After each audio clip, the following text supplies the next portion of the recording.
വലപ്പാട് പുത്തൻപള്ളിയിൽ 40 വർഷം സേവനമനുഷ്ഠിച്ച് മുഹമ്മദ് ദാരിമി ഉസ്താദിന് യാത്രയയപ്പ് നൽകി. ഖത്തീബ് റഫീഖ് ഖാസിമി ഉദ്ഘാടനം ചെയ്തു. മഹൽ president V K Sulaiman Haji അധ്യക്ഷനായി. Vice president NM. Sharif, general secretary PI. Nazeer, PS. Shaheen, PA. Shajahan, KA. Ayub, PM. Muhammad, Sharif Pandikasala, CK. Shamsuddin, KK. Hanifa, Abu Talib, TM. Sakir, KP. Muhammad Ali, PA. Nishad, ഉസ്താദുമാരായ യാക്കൂബ്, സലാം, ഷഹനാസ് എന്നിവർ സംസാരിച്ചു.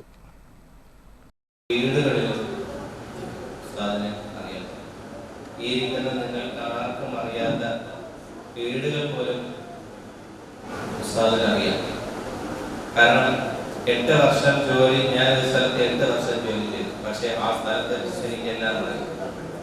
അവിടെ ആരൊക്കെ താമസിക്കുന്നുണ്ട്, ഒരു കുടുംബത്തിൽ എത്ര പേരുണ്ട് എന്നൊക്കെ എനിക്കറിയാം. 8 വർഷം ജോലി ചെയ്ത് എനിക്കറിയാമെങ്കിൽ 37-40 വർഷം ജോലി ചെയ്ത ഉസ്താദിന് നിങ്ങളെക്കാൾ ഏറ്റവും കൂടുതൽ ഓരോ മഹലിന്റെ അനക്കവും അടക്കവും അറിയുന്ന വ്യക്തിയാണ് ബഹുമാനപ്പെട്ട ദാരിമി.